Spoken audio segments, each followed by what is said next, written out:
ఓం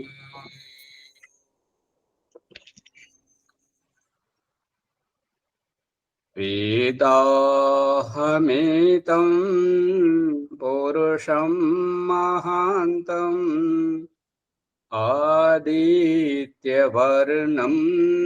తమసా పరస్తాత్ తమేవ విదిత్వా అతిమృత్యుమేతి నాన్యః పంథా విద్యతే యనాయ నాన్యః పంథా విద్యతే యనాయ. ఓం శాంతి శాంతి శాంతి. ఓం. ఈ యొక్క ఉపనిషత్ జ్ఞానగంగా అధ్యాత్మ సత్సంగానికి వచ్చేసినటువంటి వారందరికీ నమస్తే, స్వాగతం, సుస్వాగతం.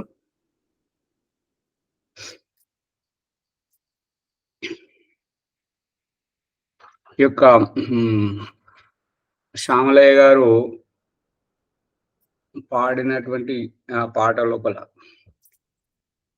రచయిత మరి వారైనా వేరెవరెవరో తెలియదు, కానీ భగవంతుణ్ణి తప్పు పడుతున్నటువంటి వైనం అందు గురించి వారు పాడినటువంటి పాట మొన్న పాడారు కదా, అది మళ్ళీ ఒకసారి పాడండి, ఒక 2 చరణాలు.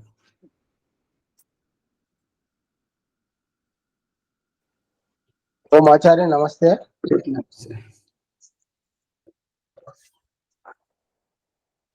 ఆచార్య గారు ఏ పాట పాడాలి స్వామి? మొన్న పాడారు కదా, నా గురుడు నన్ను ఇంకా. అది కాదు, ఇంకా తర్వాత పాడండి.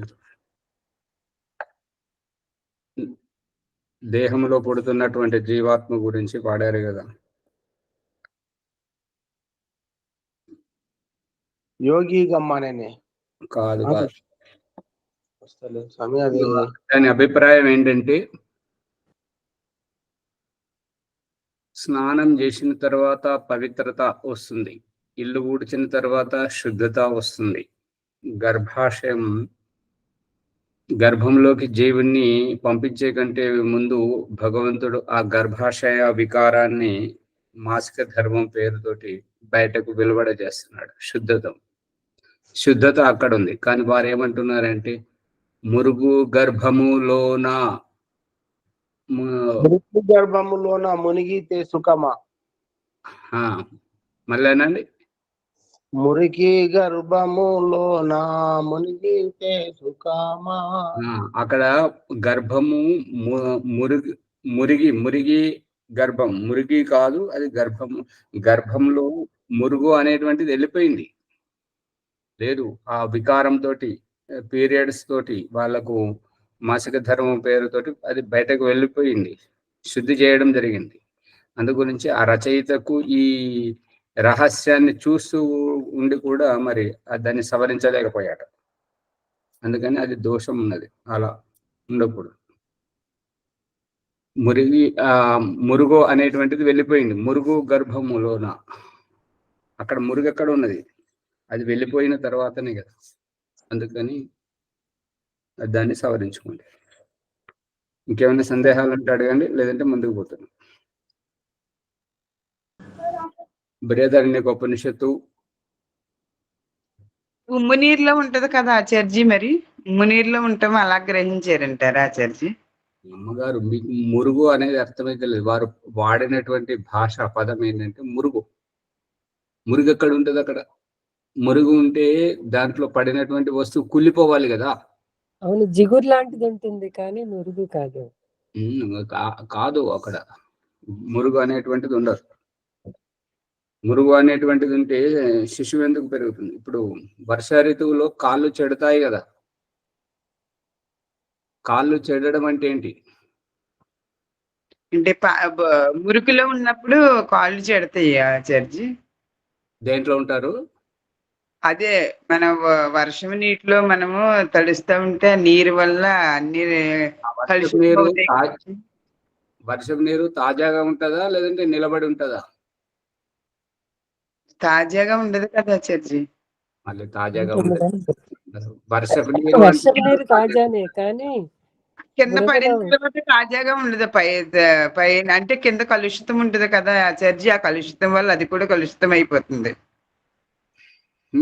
కలుషితం నీరు, ఇంకా అది పొలం పనులు చేసే వారికి మరియు ఈ అంట్లు తోమే వారికి కాళ్ళు చెడతాయి. బురదలో ఎక్కువసేపు ఉంటాము అలా. నీళ్ళల్లో ఎక్కువగా ఉండడం వల్ల. అందు గురించి శిశువు యొక్క శరీరము, పిండము 9 మాసాలు దాంట్లో ఉండడం వల్ల శరీరం అంతా పాచి పట్టిపోతుంది. ఆ పాచి అంటే ఆ నీళ్ళలో ఉన్నటువంటి వాళ్ళ కాళ్ళు ఏ రకంగా చెడతాయో ఆ రకంగా ఉంటుంటది. గర్భం నుంచి బయటకు వచ్చిన తర్వాత తుడవడం దాంతో అందు గురించి చేస్తుంటారు. అంటే ఉమ్ము నీరు వేరే ఆచార్జీ. ఉమ్ము నీరులో ఉంటుంది కదా శిశువు ఉంటుంటది. ఆ ఉమ్మ నీరు వల్లనే ఆ యొక్క పిండం యొక్క శరీరం అనేటువంటిది పాచిపట్టిపోతుంది. ఆ పాచిపట్టిపోవడం అనేటువంటిది నీళ్ళలో ఉన్నప్పుడు పొలం పనులు చేసేవారు కానీ, చేపలు పట్టేవారు కానీ, మరియు అంట్లు తోమేవారు కానీ, వర్షపు నీళ్ళలో నిరంతరంగా తడుస్తున్నటువంటి వాళ్ళు కానీ, వాళ్ళ కాళ్ళు చెడతాయి కదా వేళ్ల మధ్యలో. ఆచార్య ఇప్పుడు ఆ శిశువు పైన ఒక పొర లాంటిది ఉంటుంది కదా, ఆ పొర లోపల నీరు ఉంటది. ఉమ్మ నీరు అనేటువంటిది శిశువు, అది మీరు ఏదైతే మాయా అనే పొర చెప్తున్నారో దాని లోపల నీరు ఉంటది. ఇంకా అటువంటిప్పుడు ఆ నీటి లోపల శిశువు పిండం. మరి అట్లా ఏర్పాటు చేశాడు కాబట్టి పరమేశ్వరుడు శిశువు కూడా అది ఇబ్బంది. పిండంలో ఉన్నప్పుడు బాధపడుతుంది అంటారు కదా శిశువు ఈ భూలోకానికి వస్తాక ఆచార్జీ. అది వరలక్ష్మి గారు ఒకరు మాట్లాడుతున్నప్పుడు మధ్యలో రాకూడదు కదా. వారి మాట పూర్తి కాదు, మీ మాట పూర్తి కాదు. చెప్పండి సువర్చలమ్మ గారు. అదే ఆచార్య, ఇప్పుడు ఆ పిండం పొర లోపల ఉమ్ము నీరు అనేటటువంటిది ఉంటుంది కాబట్టి శిశువుకి తల్లి ద్వారా వచ్చేటటువంటిది అన్ని తాను ఆనందించగలుగుతుంది కదండి. అప్పుడు జ్ఞానం ఉంటుంది కదా. శిశువు జన్మించే వరకు కూడా జ్ఞానంతోనే ఉంటాడు కాబట్టి అప్పుడు పరమేశ్వరునితోనూ అన్ని అవగాహన అవుతానే ఉంటాయి ఆ స్థితిలో ఉన్నప్పుడు కూడా. వారి పరిస్థితి బాగాలేదు. సువర్చలమ్మ గారు ఏం మాట్లాడుతున్నారో తెలియదు, ప్రసంగానికి వేరుగా మాట్లాడుతున్నారు. వరలక్ష్మి గారు చెప్పండి. అది శిశువు ఈ భూలోకానికి రావడానికి లోనుండి ఇది ఏడుస్తుందంట కదా, ఈ జన్మల నుంచి ఎందుకు వస్తున్నానని బాధపడుతుందంట కదా ఆచార్య. ఇప్పుడు కథ అంటే ఏమన్నట్టు? అంటే తెలియలేదు, నాకు పూర్తిగా తెలుసుకోవాలని ఆచార్య. మీకు 2 పిల్లలు ఉన్నారు, 3 మనవడు మనవరాళ్ళు వచ్చారు, ఇంకా కూడా తెలియలేదా? అంటే ఉమ్ము నీటిలో ఉండగా ఆత్మ ఇది శిశువు బంధనంలో ఉన్నానని బాధపడుతుందంట కదా ఆచార్య. బంధనం అని తెలుసా? ఆచార్య బంధనం అని తెలుసా? అది లోన మగ్గిపోయినప్పుడు, అది పెండ ఉమ్ము నీరులో ఉండి లోన మగ్గినప్పుడు బాధపడుతుందని విన్నాను ఆచార్య. మీకు తెలియదు, వింటూ ఉండండి. ప్రసంగం ఒకటి, మీరు మాట్లాడేది ఒకటి. అక్కడ వారు చెప్పేది ఏంటంటే ఎక్కడ మురుగు ప్రసంగం, మీరు ఎక్కడ మాట్లాడుతున్నది ఏడ్చేటువంటి ప్రసంగం. దానికి దీనికైనా పొంతన ఉన్నది.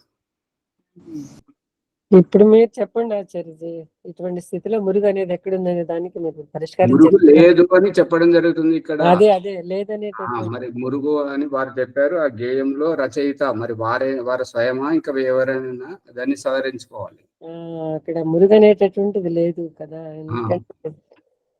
జీవాత్మ ఆత్మ వచ్చేటప్పుడు ఇదివరకు మనం ఒక ప్రసంగంలో చెప్పుకున్నాం ఏంటంటే, ఈ రజస్సుయే గర్భంలోకి వెళ్ళినట్టయితే అక్కడ జీవాత్మ ఉండదు కాబట్టి ఆ మాంసం ముద్దగా అయ్యి అది కుళ్ళిపోతుంది.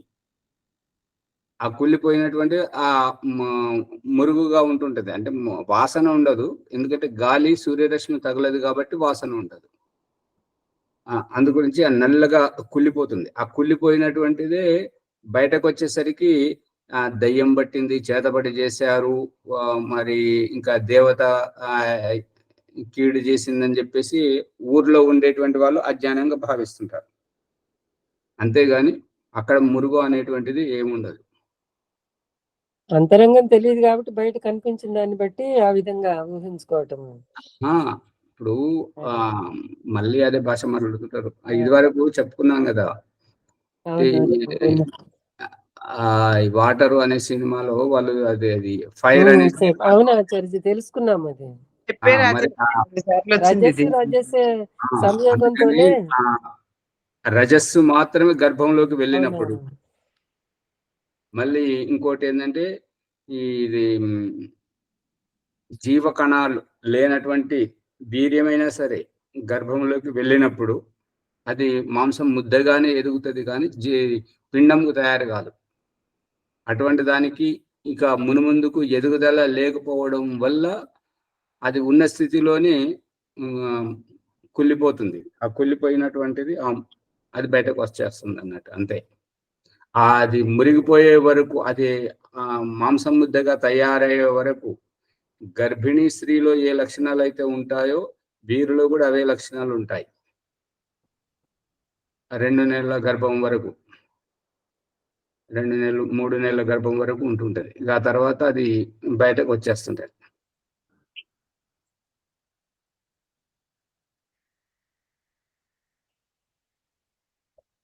మీరు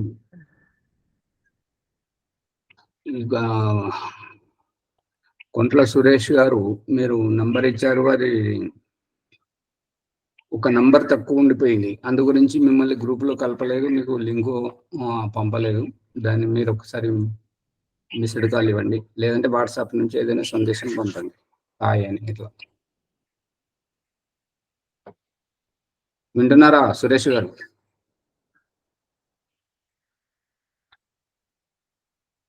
మదనపల్లి చిత్తూరు జిల్లా.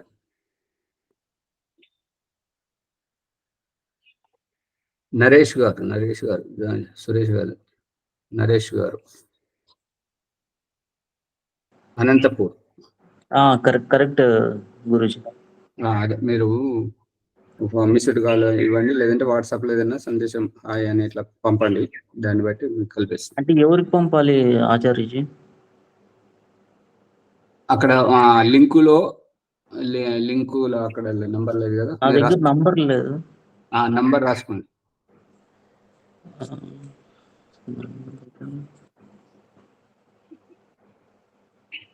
901443. ఒక్క నిమిషం ఆచార్యజీ. 901443 55 901. మిస్డ్ కాల్ ఇచ్చినా సరే సరిపడుతుంది. వాట్సాప్ నంబర్ తోటి ఇవ్వండి.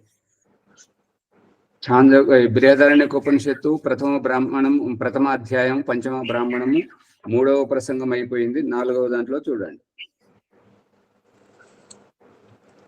త్రయోలోక ఏత ఏవ.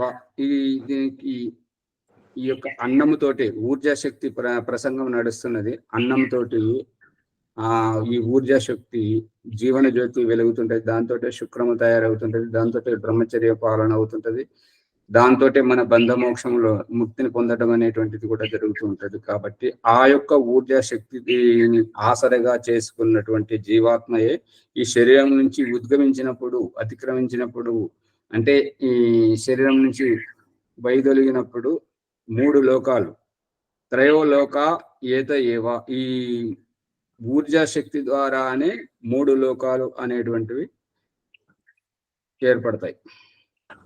వాగేవాయం లోకో మనో అంతరిక్ష లోక ప్రాణో అసౌ లోక.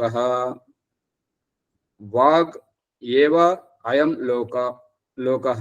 ఈ వాక్ సామర్థ్యం అనేటువంటిది ఇదొక లోకం. మనో అంతరిక్ష లోక, మనస్సు అనేటువంటిది అంటే దేహంలో ఉన్నప్పుడు ఇది ఈ లోకాలను చెప్తున్నారు. మరి దేహాతీతంగా ఉండేటువంటి స్థితిలో భూర్భువ స్వరలోకం, భూలోకము, స్వరలోకము, అంతరిక్ష లోకము. ఈ దేహంలో ఇప్పుడు చెప్తున్నటువంటిది వాక్ సామర్థ్యం, మాట్లాడేటువంటి సామర్థ్యం, ఇదొక లోకము. అంటే మనుష్య ప్రాణుల అన్ని పశుపక్షులు, క్రిమి కీటకాలు కూడా మాట్లాడుతుంటాయి, వాటి భాష వేరు.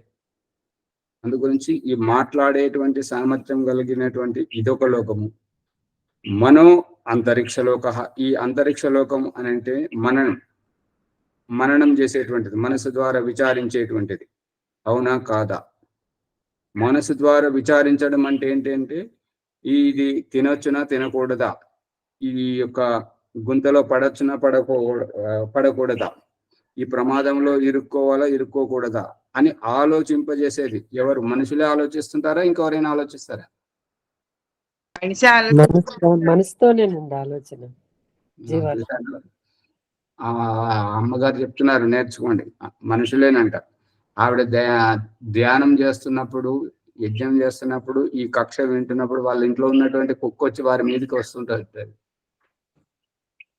వద్దనగానే మళ్ళీ వెళ్ళిపోతుంటుంటది. వెలుగుతుందా అమ్మగారు? అర్థమవుతుందా? అర్థం. సువర్చలమ్మ గారు, ఆచార్య.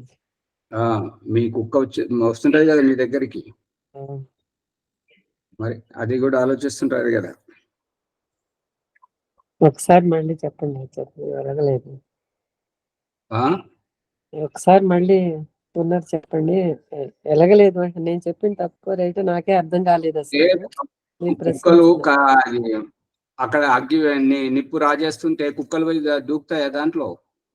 ఆవులు పోతాయా దాంట్లో? భయపడతాయండి, భయపడతాయి. గొయ్యి ఉన్నదనుకోండి, ఆ గొయ్యి దగ్గరికి రాగానే ఆవులు, ఎద్దులు, కుక్కలు, పిల్లులు అన్ని దాంట్లో పడిపోతాయా? వాహనం అనుకోండి, వేగంగా రోడ్డు దాటేటప్పుడు ఆ వాహనాన్ని లెక్క చేయకుండా రోడ్డు దాటుతాయా? దాటవు కదా, ఆలోచిస్తాయి కదా, ఎంతో తగ్గుతాయి కదా. అవునవును, మనసు ద్వారానే ఆలోచన చేస్తుంది. ఈ ప్రసంగంలో ఒక మూఢనమ్మకం ఏంటంటే చాలా మంచి డిగ్రీ సంపాదించాడు, సర్టిఫికెట్లు బాగున్నాయి, డిగ్రీ అయితే ఉన్నది.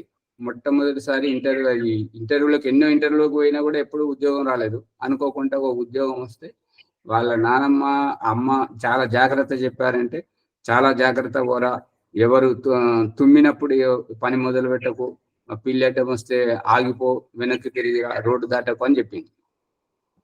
ఆ రకంగా భయంతో అటు ఇటు చూసుకుంటా మా సైకిల్ మోటార్ మీద రోడ్డు మీదకి వచ్చేసరికి అక్కడ నుంచి పిల్లి వస్తున్నదని చెప్పేసి తన మా బైక్ వేగం పెంచాడు.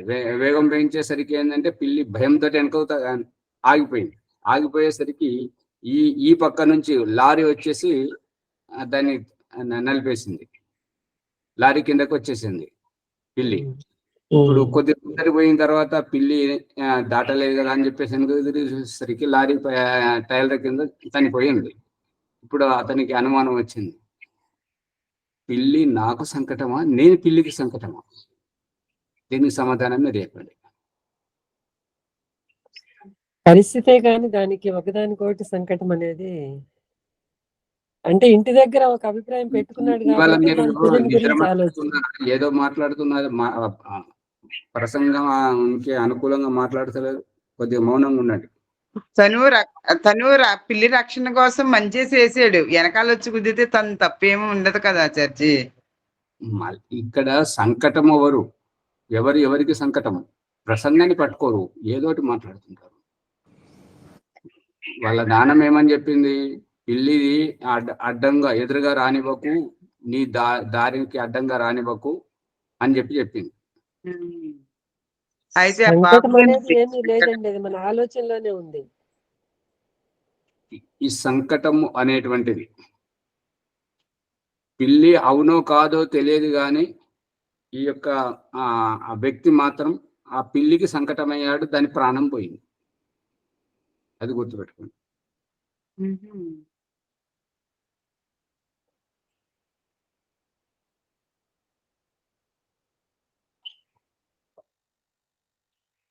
త్రయో వేద ఏత ఏవ. ఇంకా మనం అంతరిక్షం, మనసు ఆలోచించేటువంటిది. ఇప్పుడు ఏంటంటే ఆ పిల్లి ఇతని సైకిల్ మోటార్కు ఎదురుగా వస్తుంటే అది నా సైకిల్ మోటార్ను దాటకూడదని చెప్పేసి ఇతను వేగం పెంచేసరికి వెనక్కి తగ్గింది. ఎందుకు వెనక్కి తగ్గిందంటే ముందుకు పోతే నన్ను తొక్కేస్తుందేమో అని చెప్పేసి, నా మీదకి వెళ్ళిపోతుందేమో అని చెప్పేసి ఆ పిల్లి భయపడి వెనుకకు తగ్గింది. ఆ రకంగా ఆలోచించేటువంటిది. ఇప్పుడు కుక్కలను కానీ, పిల్లులను కానీ, ఆవులను, ఎద్దులను మనం కొట్టడానికి కర్ర లేపితే అవి తగ్గుతాయి. వెనుకకు తగ్గుతాయా, తగ్గవా? తగ్గుతాయి, భయపడతాయి. మరి అది ఆ విషయం. ఆ రకంగా ఆలోచింపజేసేటువంటిది అంతరిక్ష లోకం. ప్రాణో అసౌ లోక. ఇక శ్వాస తీసుకొని జీవించేటువంటి లోకం, శ్వాసతో బ్రతికేటువంటి లోకం ఏది చెప్పండి? 84 లక్షల జీవరాశులు అనేటువంటి ఈ జన్మ జీవన జరామరణ దుఃఖం అనేటువంటిది, ఈ జరామరణ జీవితం అనేటువంటిది, 84 లక్షల జీవరాశులు అనేటువంటిది ఈ ప్రాణలోకం. త్రయో వేద ఏత ఏవ. ఇక ఈ రకంగానే మనుషులలోకి వచ్చేసరికి 3 వేదాలు. 3 వేదాలు ఏమిటి అంటే ఋగ్వేదము, యజుర్వేదము, సామవేదం. ఋగ్వేదము జ్ఞానకాండము, యజుర్వేదం కర్మకాండము, అథర్వవేదం ఉపాసన కాండం. ఈ 3 వేదాలు ప్రత్యేకం అన్నమాట. అందు గురించి వీటికి ప్రత్యేకత ఇవ్వడం జరిగింది. ఈ మూర్ఖత్వము, 3 వేదాలు అనేటువంటి మూర్ఖత్వము, ఇది పాశ్చాత్యుల ద్వారా భారతీయ సాహిత్యంలో ప్రవేశించింది. భగవంతుడు 4 వేదాలను ఇచ్చాడు, కానీ ఈ రకంగా వైదిక సాహిత్యంలో ఈ రకంగా 3 వేదాలని చెప్పడం అది బుద్ధి సంగతం కాదు. వాగ్ ఏవ ఋగ్వేదో, వాక్ సామర్థ్యము అనేటువంటిదే ఋగ్వేదం. మనో యజుర్వేద, మనస్సు అనేటువంటిది యజుర్వేదం. ప్రాణ సామవేద, ఈ ప్రాణం అనేటువంటిది సామవేదం. ఈ ప్రాణం సామవేదం ఏ రకంగా,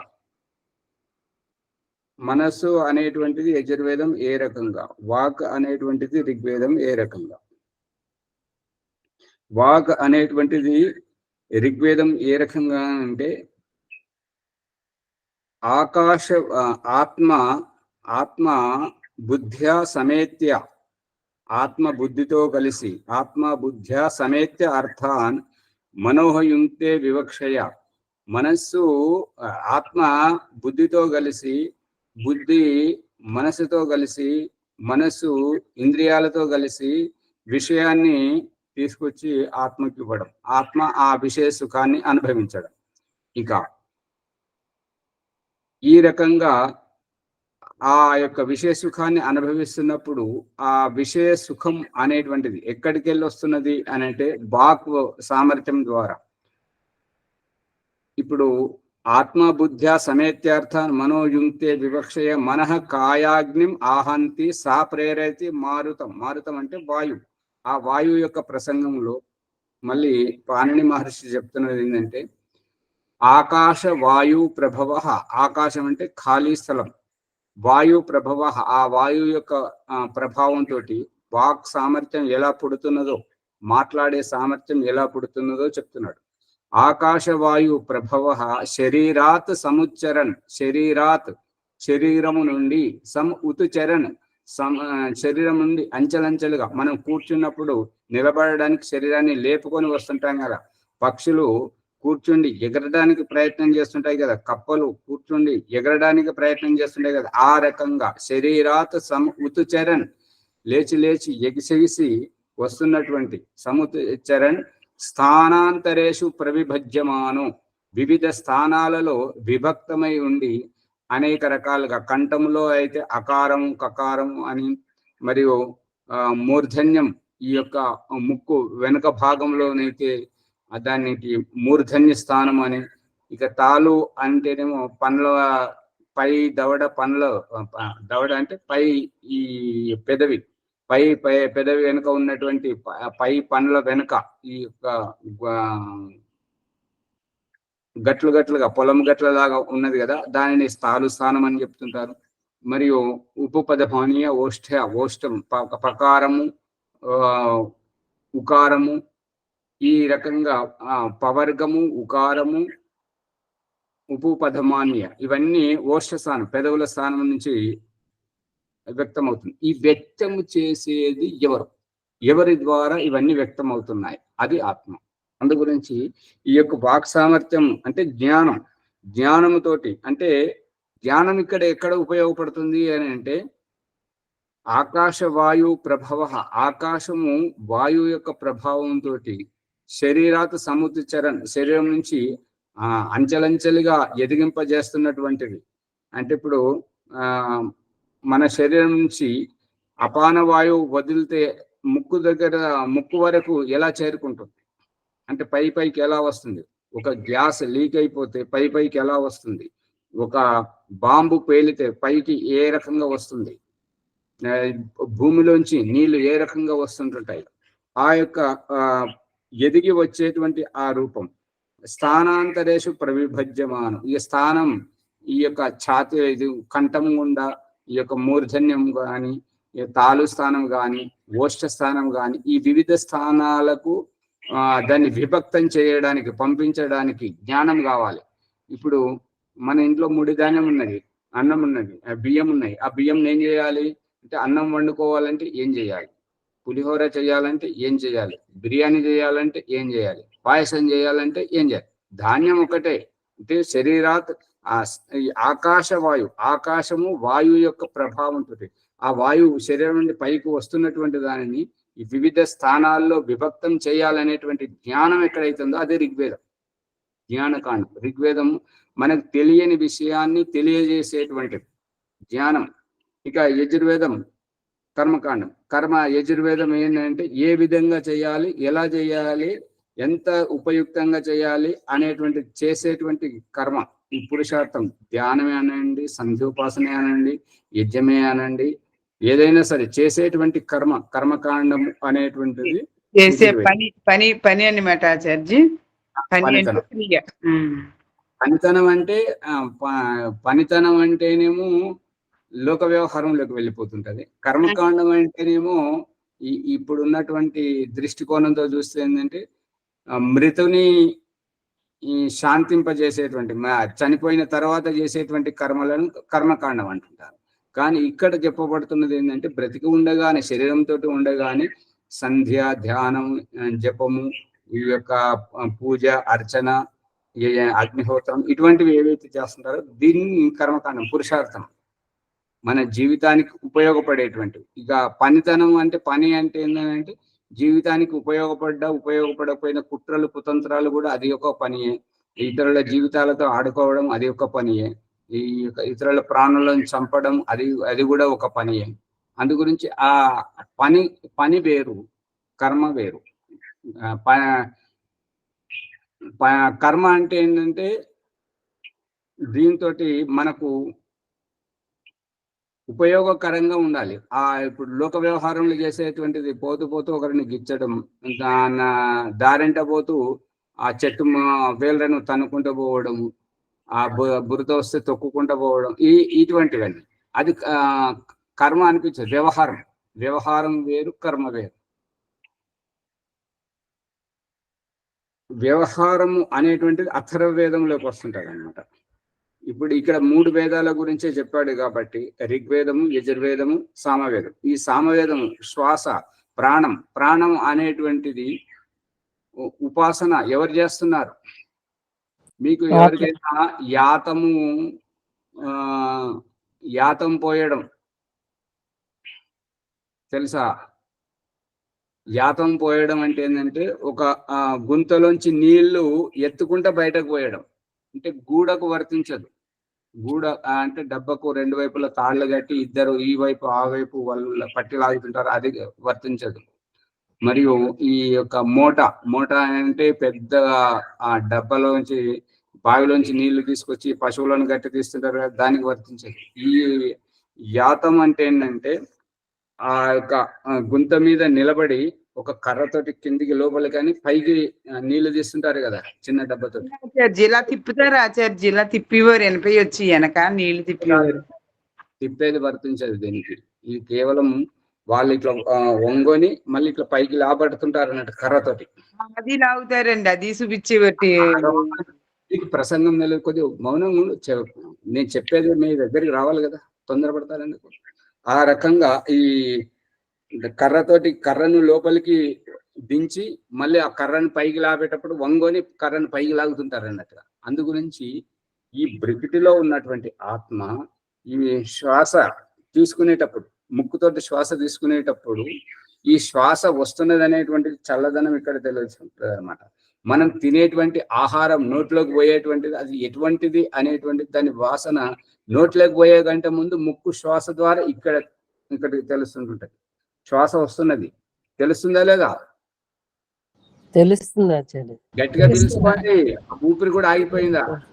లేదు, తెలుస్తుంది ఆచార్యజీ. తెలుసు ఆచార్య.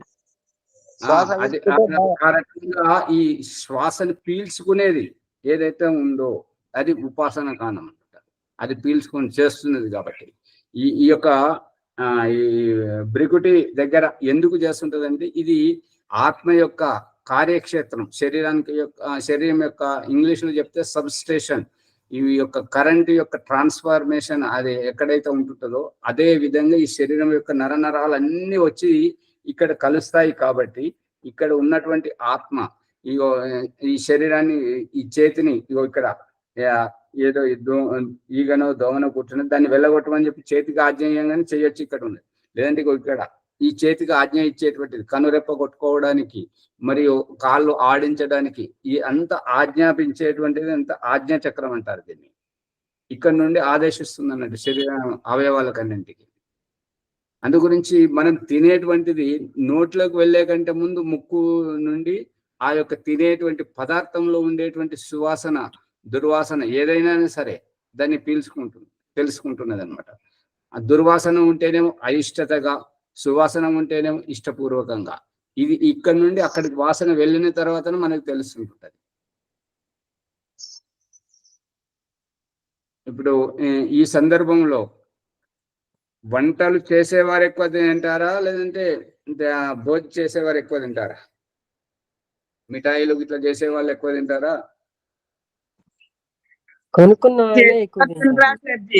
కొనేవాళ్ళు తింటారు. కొనేవాళ్ళు ఎందుకు ఎక్కువ తింటారు? చేసేవాళ్ళు అమ్మేవాళ్ళు ఎందుకు తిన్నారు? ఎందుకంటే వాళ్ళ శ్వాస పీరుతూనే ఉంటారు, వీళ్ళ శ్వాస పీలుస్తుంటారు కాబట్టి వారికి అనేటువంటిది ఆ వండుతుండేటప్పుడు పదార్థం వండుతుండేటప్పుడు వెలువడేటువంటి వాసనల ద్వారా వారికి తృప్తి అనేటువంటిది అప్పుడే కలిగిపోతుంటది.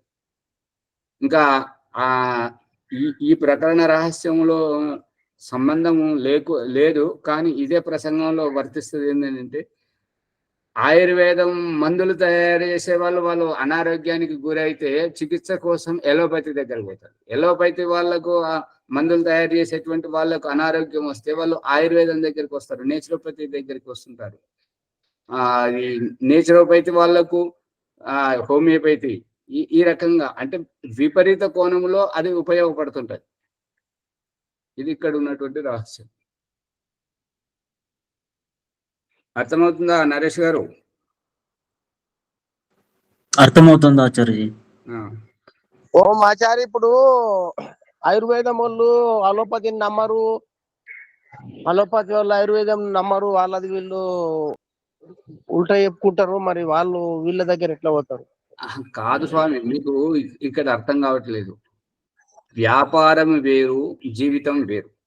వ్యాపారంలో ఏంటంటే నా ప్రొడక్ట్స్ నేను ఎక్కువ అమ్మడానికి నేను ప్రయత్నం చేస్తాంటాను కదా అని, నా దాన్ని నేను ప్రచారం చేసుకుంటాను. కానీ మీ దాన్ని నేను ప్రచారం చేస్తే మరి నాది ఎట్లా నడవాలి? నేను బ్రతకాలి కదా. అందు గురించి నా ప్రొడక్ట్సే మంచివి, నేను తయారు చేసేటివే గొప్పవి అనేటువంటి ప్రతి ఒక్కరు ఎలోపతి వారు ఎలోపతి గురించి చెప్తుంటారు, ఆయుర్వేదం వాళ్ళు ఆయుర్వేదం, నేచురోపతి వాళ్ళు నేచురోపతి, హోమియోపతి వాళ్ళు హోమియోపతి, ఈ రకంగా ఎవరి వారు చెప్పుకుంటుంటారు. కానీ వాళ్ళు ఇక్కడ ప్రసంగం ఏంటంటే వాళ్ళు అనారోగ్యం, వాళ్ళ శరీరానికి అనారోగ్యం వచ్చినప్పుడు, వాళ్ళు రోగగ్రస్తమైనప్పుడు చికిత్స వారికి ఏ మందులు పనిచేస్తాయి అంటే విపరీతం. ఎల్లోపతి వారికి ఆయుర్వేదం, ఆయుర్వేదం వారికి నేచురోపతి, నేచురోపతి వారికి హోమియోపతి. ఇట్లా ఎందుకు అని అంటే వారు మందులు చేస్తూ చేస్తూ చేస్తూ ఆ వాసనలన్నీ పీల్చుకొని ఉంటుంటారు. కాబట్టి ఆ యొక్క ప్రభావం వీరి శరీరంలో ఉన్నది. కాబట్టి అయినా కూడా అనారోగ్యానికి గురయ్యారు. కాబట్టి అందుకు విరుద్ధంగా దానికి విపరీతంగా వైద్యం చేయాలి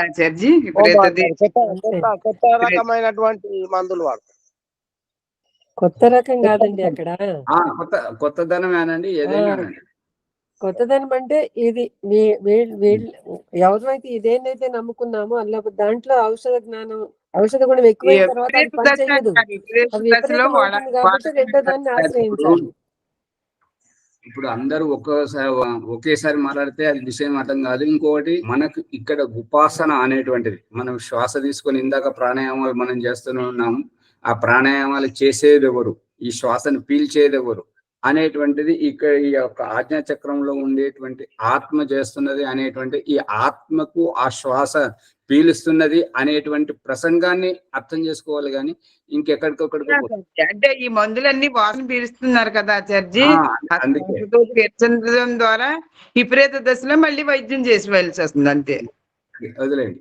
ఇక ఈ యొక్క ఆజ్ఞా చక్రంలో ఉండి ఇది పీలుస్తూ ఉన్నది కాబట్టి, ఈ పీలుస్తూ ఉండడం వల్ల ఈ రకంగా పీల్చడం అనేటువంటిది ఉపాసన, సామవేదం. అందుకే భగవద్గీతలో శ్రీకృష్ణుడు కూడా చెప్పాడు కదా, ఏమనంటే ఈ రహస్యాన్ని వేదానాం సామవేదోహం, ఈ వేదములలో ఈ యొక్క సామవేదం అంటే నేను ఉపాసించబడేటువంటి మీరు ఉపాసకులు, నేను ఉపాస్యుణ్ణి. ఈ యొక్క వేదములలో ఉపాసన అంటే అత్యంతగా భక్తిపూర్వకంగా ఆరాధించేటువంటి వాడిని నేను అనేటువంటిది అక్కడ అభిప్రాయం.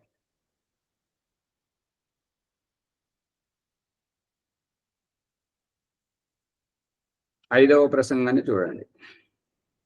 ఐదవది అయిపోయింది, ఆరవ ప్రసంగాన్ని చూడండి. దేవాహ పితరో మనుష్య ఏత ఏవ. ఇక ఇందులోనే దేవతలు, పితరులు, మనుష్యులు మూడు రకాలుగా ఉంటుంటారు. ఈ దేవతలు అనేవారు ఎవరు? దేవతలు అనేవారు ఏంటంటే ఇచ్చేటువంటి స్వభావం ఉండేటువంటి వారు దేవతలు అనబడుతుంటారు. ఇక పితరులు అనేటువంటి వారు తీసుకోవాలి అనేటువంటి స్వభావం గల అటువంటి వారు. ఎందుకంటే వారు చేసి అలసిపోయి విశ్రాంతి తీసుకున్నారు, రిటైర్మెంట్ అయినటువంటి వాళ్ళు పెన్షన్ తీసుకునేటువంటి స్వభావం.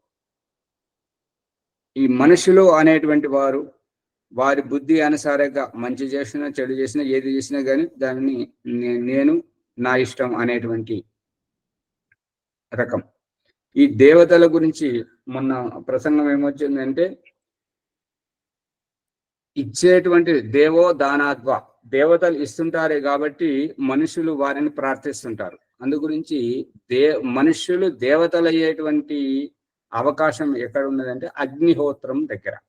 అగ్నిహోత్రంలో ఏం జరుగుతుంటది అంటే అంత మనం పంచమహాభూతాలకు ఇవ్వడమే. ఇప్పుడేంటంటే మనం పుట్టినప్పటి నుంచి చచ్చేంత వరకు మనము కాలుష్యం చేస్తున్నటువంటిది ఏంటంటే మలమూత్ర విసర్జనతోటి భూమిని అశుద్ధం చేయడం, స్నానం చేయడం, ఈ యొక్క అంగాలను కడుక్కోవడం, అంట్ల పాత్రలను కడగడం, బట్టలు ఉతుక్కోవడం ద్వారా నీటిని అశుద్ధం చేయడం, ఈ శ్వాస ప్రశ్వాసాలతోటి అపాన వాయువుతోటి ఈ యొక్క గాలిని అశుద్ధం చేయడం.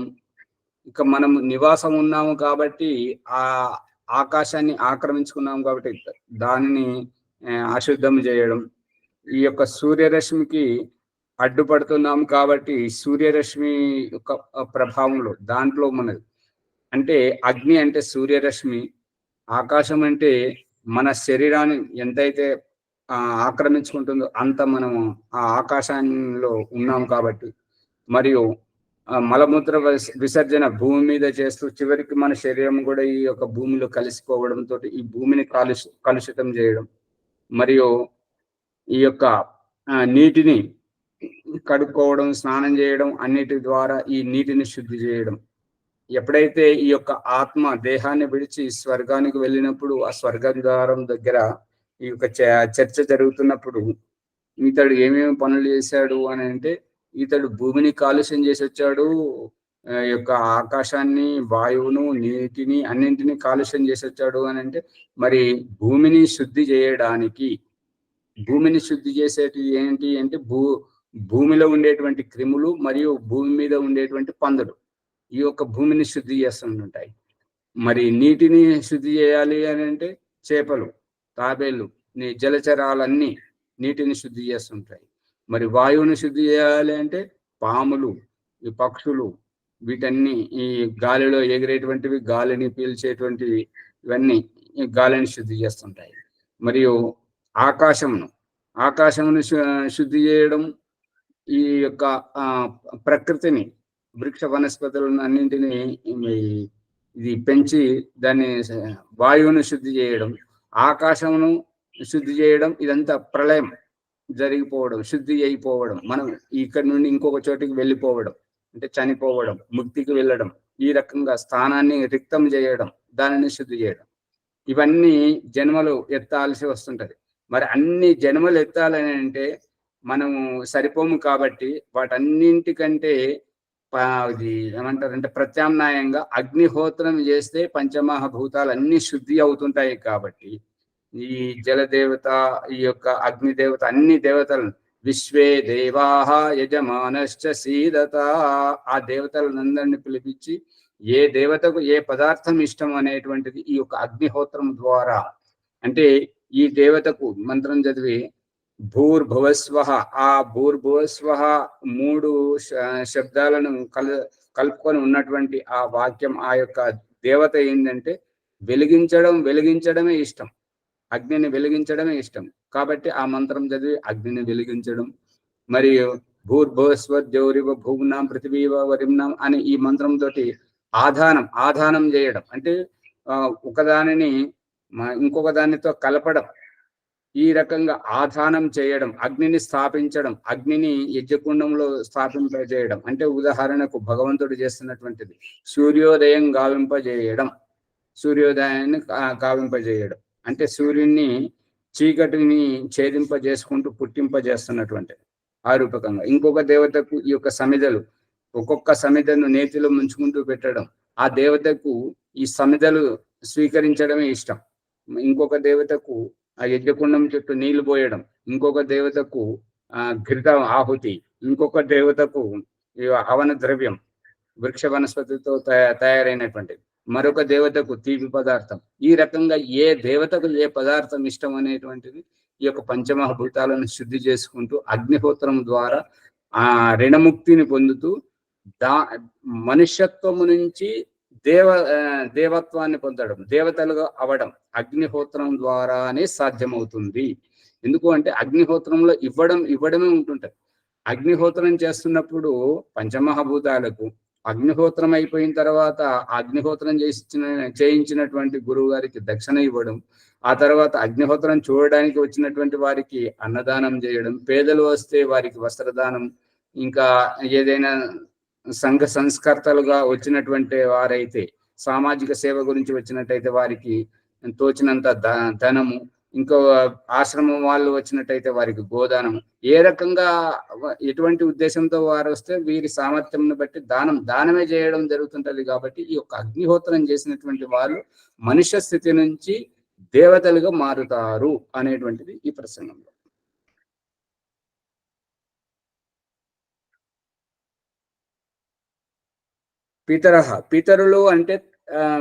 పితరులు అంటే ఈ యొక్క తెలుగులో శబ్దాలు వాడుతుంటారు. ఏంటంటే తల్లి అంటే తల్లడిల్లేటువంటిది, నాన్న అనే శబ్దానికి అర్థం ఏంటంటే ప్రతిదీ నాది నాది నాది, నా వాళ్ళు నా అనే అంటుంటాడు. నా భార్య, నా పిల్లలు, నా సంపత్తి, నా ఐశ్వర్యం, నా పదవి, నా హోదా, నా బట్టలు, నాది నాది నాది అంటుంటాడు. కాబట్టి నాన్న. ఇక అక్క అంటే ఎక్కువ పెట్టేటువంటిది ఏదైనా కూడా, అన్న అంటే ఎన్నుకునేటువంటి వాడు. ఈ రకంగా తమ్ముడు అంటే తడుముకోకుండా ఏదైనా చెప్పేటువంటి వాడు అన్నమాట. చెల్లి అంటే చనువుతో చల్లని కబురు చెప్పేటువంటిది చెల్లె. ఈ రకంగా వస్తున్నటువంటి దీంట్లో పితరులు అంటే ఏంటంటే తరింపజేసేటువంటి వాళ్ళే పితరులు అనబడుతుంటారు. తరింపజేసే వాళ్ళు ఏంటంటే ఇప్పుడు తాత అనే శబ్దం ఉన్నది.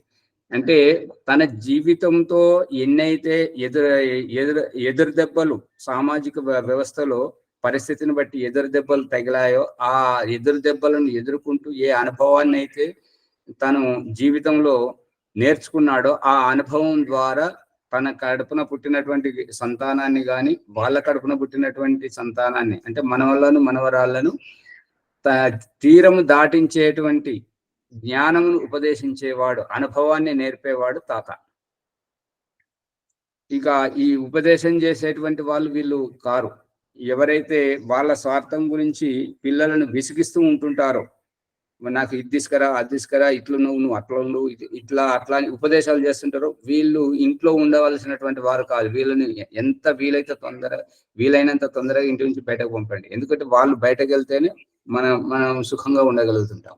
ఇక్కడ శాస్త్రం చెప్తుంది ఏంటంటే, తరించమని తీరము దాటించేవాడే. అంటే మా తల్లిదండ్రి కానీ ఈ యొక్క వయోవృద్ధులైనటువంటి వాళ్ళు మన ఇంట్లో ఉన్నప్పుడు పిల్లలు బాధపడుతున్నారు, వారికి కష్టాలు వస్తున్నాయి అంటే వాళ్ళు ఉన్నా ఒకటే, లేకున్నా ఒకటే.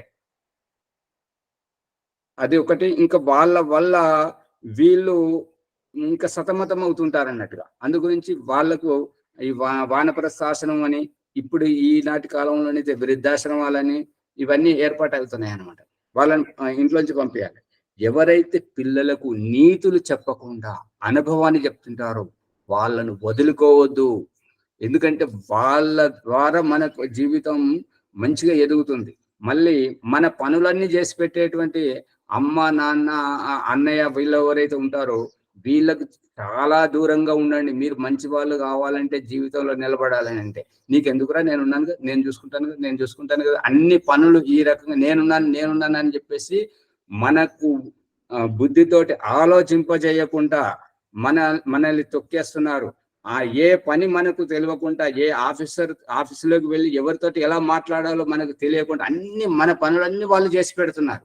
దీని పరిణామం ఏంటంటే, రేపు వాళ్ళు చనిపోయిన తర్వాత మనకు పక్కింటోడెవడో తెలియదు, ఎలా ఉంటాడో తెలియదు, శత్రువుడో తెలియదు, ఏ ఆఫీసులో పోవాలో ఎట్లా తెలియదు, ఎలా నడుచుకోవాలో తెలియదు. దీనివల్ల ఎన్ని ఎదురు దెబ్బలు అంటే అందరూ మోసగించడం చేస్తుంటారు అన్నట్టు.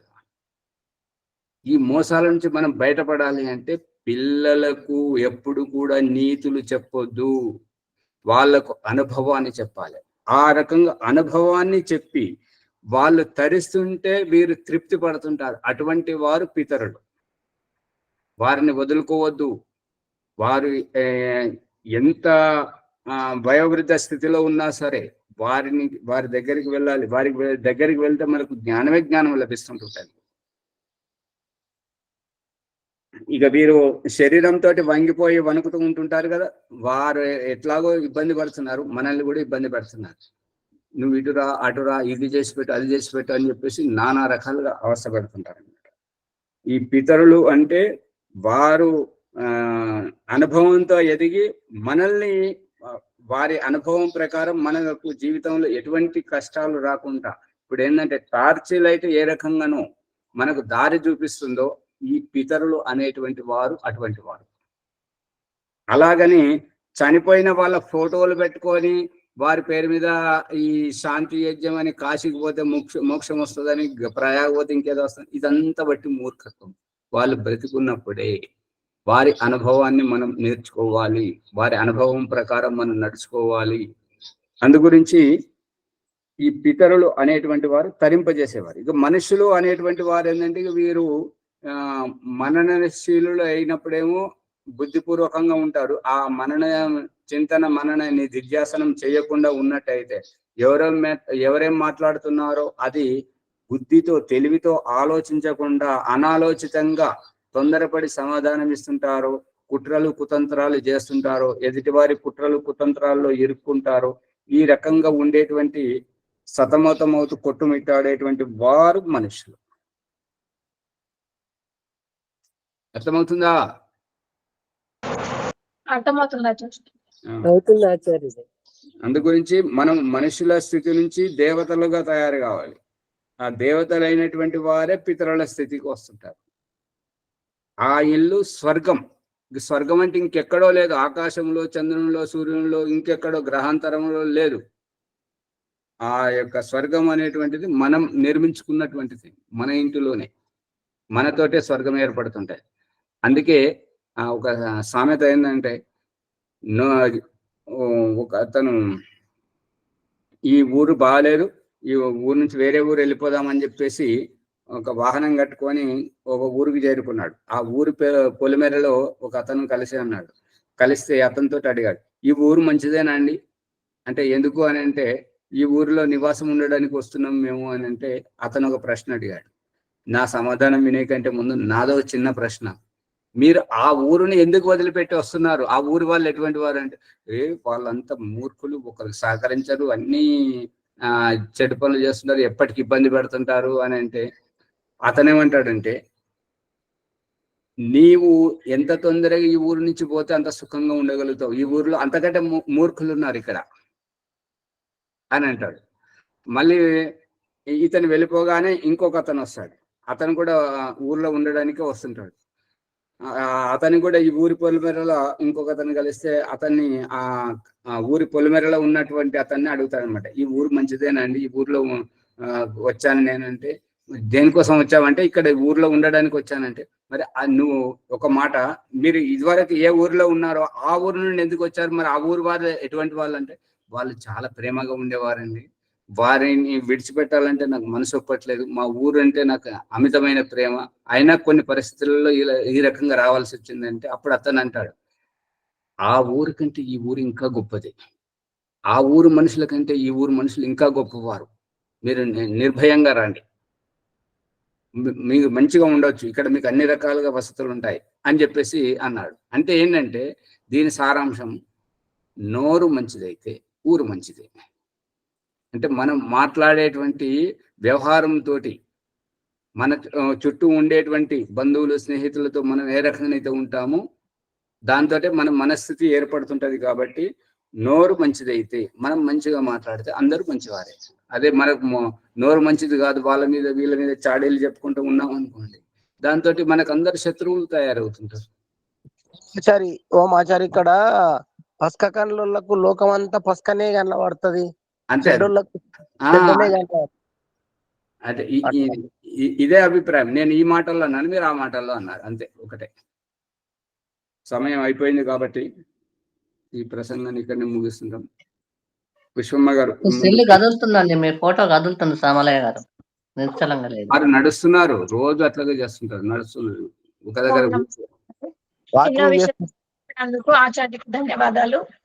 ఈ వీడియోని లైక్ చేసి షేర్ చేయండి, సబ్స్క్రైబ్ చేసుకోండి, మీ కామెంట్ రూపంలో పంపించండి. ఏదైనా సందేహాలు ఉంటే, మొన్న ఎవరో పంపించారు కానీ పేరు లేదు, ఊరు లేదు, దయచేసి పేరు, ఊరు పేరు జత చేసి పంపించండి. ధన్యవాదాలు. ఇవాళ సంధ్య మునిగారు రాలేదు, ఇంకెవరైనా కొత్త వాళ్ళు చేయించండి. మీరే చెప్పండి అమ్మగారు. భాగ్యమ్మ గారు చేయిస్తారా?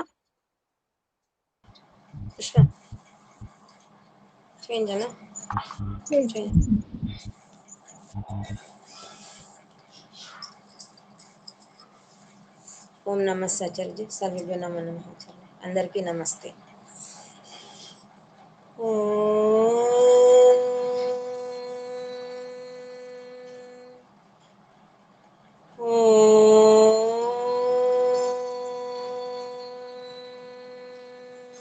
మీరే ఓపెన్ చేయటం మర్చిపోయారు.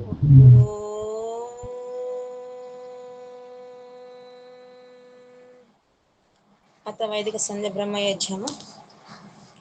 ఓం అమృతోపస్తరణమసి స్వాహా. ఓం అమృతాపిధానమసి స్వాహా. ఓం సత్యం యశః శ్రీర్మై శ్రీః శ్రయతాం స్వాహా. ఓం షన్నో దేవీరభిష్టయ आपो भवन्तु पीतये, शन्यो रविस्रवन्तु नः. ॐ वाक् वाक्, ॐ प्राणाः प्राणाः, ॐ चक्षुः चक्षुः, ॐ श्रोत्रं श्रोत्रम्, ॐ नाभिः, ॐ हृदयम्, ॐ कण्ठः, ॐ शिरः, ॐ बाहुभ्यां यशोबलम्, ॐ करतलकरपृष्ठे ॐ भूः पुनातु शिरसि ॐ भुवः पुनातु नेत्रयोः ॐ स्वः पुनातु कण्ठे ॐ महः पुनातु हृदये ॐ जनः पुनातु नाभ्याम् ॐ तपः पुनातु पादयोः ॐ सत्यं पुनातु पुनः शिरसि ॐ खं ब्रह्म पुनातु सर्वत्र ॐ भूः ॐ भुवः ॐ स्वः ॐ महः ॐ जनः ॐ तपः ॐ सत्यम् ॐ मृतं च सत्यं चाभिधातपसोऽध्यजायत ततो रात्र्या जायत ततः समुद्रो अर्णवः ॐ समुद्रादर्णवादधि संवत्सरो अजायत अहोरात्राणि विदधदिश्वस्य मिषतो वशी ॐ सूर्याचन्द्रमसौ दात यथा पूर्वमकल्पयत दिवं च पृथिवीं च अन्तरिक्षमतो स्वः ॐ शन्नो देवीरभिष्टया आपो भवन्तु पीतये शन्योरभिस्रवन्तु नः ॐ प्राचीदिगग्निरधिपतिरसितो रक्षितादित्या इषवः तेभ्यो नमो अधिपतिभ्यो नमो रक्षितृभ्यो नम इषुभ्यो नम एभ्यो अस्तु योऽस्मान् वेष्टियं वयं दिश्मस्तं वोजं वेदद्मः दक्षिणादिगीन्द्रो अधिपतिस्थिरच्चिराजिरक्षिता पितर इषवः तेभ्यो नमोऽधिपतिभ्यो नमो रक्षितृभ्यो नम इषुभ्यो नम एभ्यो अस्तु योऽस्मान् वेष्टियं वयं दिश्मस्तं वोजं वेदद्मः प्रतीची दिग्वर्णो अधिपतिः वृदाकुरक्षितान्नमिषवः तेभ्यो नमोऽधिपतिभ्यो नमो रक्षितृभ्यो नम इषुभ्यो नम एभ्यो अस्तु योऽस्मान् वेष्टियं वयं दिश्मस्तं वोजं वेदद्मः उदीचीदिक् सोमो अधिपतिः स्वजो रक्षिता शनिरिषवः तेभ्यो नमोऽधिपतिभ्यो नमो रक्षितृभ्यो नम इषुभ्यो नम एभ्यो अस्तु योऽस्मान् वेष्टियं वयं दिश्मस्तं वोजं वेदद्मः ध्रुवादिग्विष्णुरधिपतिः कल्माषग्रीवो रक्षिता विरुद इषवः तेभ्यो नमो अधिपतिभ्यो नमो रक्षितृभ्यो नम इषुभ्यो नम एभ्यो अस्तु योऽस्मान् वेष्टियं वयं दिश्मस्तं वोजं वेदद्मः उरुद्वादिग्बृहस्पतिरधिपतिः श्वित्रो रक्षिता वर्षमिषवः तेभ्यो नमो अधिपतिभ्यो नमो रक्षितृभ्यो नम इषुभ्यो नम एभ्यो अस्तु योऽस्मान् वेष्टियं वयं दिश्मस्तं वोजं वेदद्मः ॐ जातवेदसे सुनवामा सोममरातीयतो निदहति वेदः स नः पर्षदति दुर्गाणि विश्वा नावेवा सिन्धुं दुर्तात्यग्निः चित्रं देवानामुदगादनीकं चक्ष्मुर्मित्रस्य वरुणस्याग्नेः आप्राद्या वा पृथिवी अन्तरिक्षं सूर्य आत्मा जगतस्तु षच्चा उद्युत्यं जातवेदसं देवं वहन्ति केतवः दृश्ये विश्वाय सूर्यं चित्रं देवाना उद्वयं तमसस्परिस्वः पश्यन्त उत्तरं देवं देवात्रा सूर्यमगन्मज्योतिरुत्तमं तच्चक्षुर्देवहितं पुरस्ताचुक्रमुच्चरत् पश्येम शरदशतं जीवेम शरदशतं शृणुयाम शरदशतं प्रब्रवाम शरदशतं अदीनस्याम शरदशतं भूयच्च शरदशतात् ॐ शन्नो देवीरभिष्टया आपो भवन्तु पीतये शन्योरभिस्रवन्तु नः ॐ भूर्भुवः स्वः तत्सवितुर्वरेण्यं भर्गो देवस्य धीमहि धियो यो नः प्रचोदयात्। हे సచ్చిదానంద స్వరూప జగతుత్పాదక దేవ, నీ దివ్య విజ్ఞాన స్వరూపమును మేము నిత్యము ఉపాసింతుము. నీవు మాకు సద్బుద్ధులనిచ్చి సత్కర్మములు ఆచరించినట్లు అనుగ్రహింపుము స్వామి. హే పరమేశ్వర దయానిధి, మీ కృప వల్ల జపో ఉపాసనాది కర్మములు చేసిన మేము ధర్మ అర్థ కామ మరియు మోక్షముల సిద్ధిని సత్వరముగా ప్రాప్తించుకుందుము గాక. ఓం నమః శంభవాయ చ మయోభవాయ చ నమః శంకరాయ చ మయస్కరాయ చ నమః శివాయ చ శివతరాయ చ.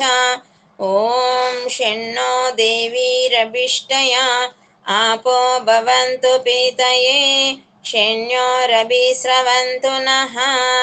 ॐ शान्तिः शान्तिः शान्तिः इति वैदिक ब्रह्म संदेशम्. ओम नमस्ते आचार्य जी, सर्वेभ्यो नमो नमः आचार्य जी. భాగ్యమ్మ గారికి ధన్యవాదాలు. భాగ్యలక్ష్మి आचार्य जी जातवेदसे सुनवाम सोम मराति यतो निदहाति वेदः सनः परिषदति दुर्गानि विश्वा नावेव सिन्धुं दुरिता यज्ञिः दुरिता दुरितयज्ञिः दुरिता यज्ञिः. మీరు హ్రస్వమే పలుకుతున్నారు, చాలా చాలా చెప్పాలనుకున్నాను గుర్తులేదు. ఈ రకంగా పలుకుతున్నారు. మళ్ళీ ఇంకోటి,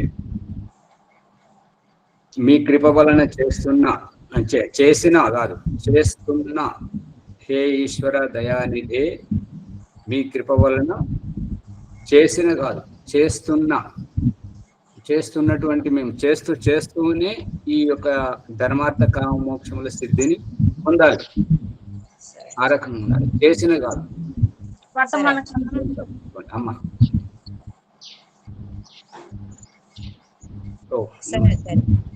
నరేష్ గారు మీరు ఇవ్వండి ఫోన్. మిస్డ్ కాల్ ఇవ్వండి, మీది నంబరు తప్పు వచ్చింది కదా. నమస్తే నమస్తే నమస్తే. శాంతి పాఠం. శాంతి ఆపః శాంతి ఓషధయః శాంతి వనస్పతయ శాంతి విశ్వే దేవాః శాంతి బ్రహ్మ శాంతి సర్వం శాంతి శాంతిరేవ శాంతి కామా శాంతిరేధి. ఓం శాంతి శాంతి శాంతి.